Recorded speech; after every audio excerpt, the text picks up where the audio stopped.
কোটা আন্দোলনকারী শহীদ আবু সাঈদের বাবার নাম্বারটা যদি কারো কাছে থাকে দয়া করে আমার কমেন্ট বক্সে বা মেসেঞ্জারে দিবেন, আমার নাম্বার দেওয়া আছে। কারণ আমরা চাই প্রবাস থেকে ওনাকে একটু সহযোগিতা করে আমার বন্ধুরা সবাই মিল্লা।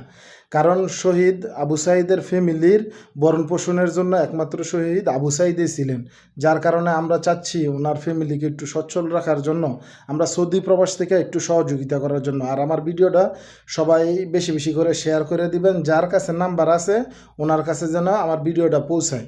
প্লিজ দয়া করে নাম্বারটা আমারে দিবেন এবং আপনারা একটু চেষ্টা করবেন শহীদ আবু সাঈদের বাবার নাম্বারটা দেওয়ার জন্য। আপনারা একটু চেষ্টা করবেন, কারণ ঘাতকের গুলিতে উনি দুনিয়ার মায়া ত্যাগ করে চলে গেছেন, ওনার আমাদের কাছে এখনও শহীদ হয়ে রয়েছেন।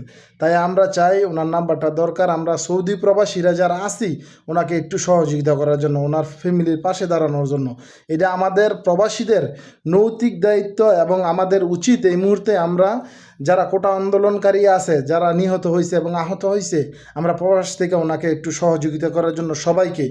আর যারা প্রবাসীরা আছেন এই মুহূর্তে সবার কাছে একটা অনুরোধ, কেউ রেমিটেন্স, সবাই এই মুহূর্তে কেউ রেমিটেন্স পাঠাইবেন না। আমরা এই মুহূর্তে অব্যাহত থাকবো 2-3 মাসের জন্য। তাইলে সরকার বুঝবো যে ছাত্ররা কি আর প্রবাসীরা কি, সবাই আমরা একমত হয়ে এই মুহূর্তে আমরা সচল থাকবো, ঠিক আছে? আর আমার ভিডিওটা বেশি বেশি করে শেয়ার করে দিবেন, যাতে যার কাছে নাম্বারটা আছে ওনার কাছে যায় পৌঁছে আমার ভিডিওটা। ধন্যবাদ সবাইকে।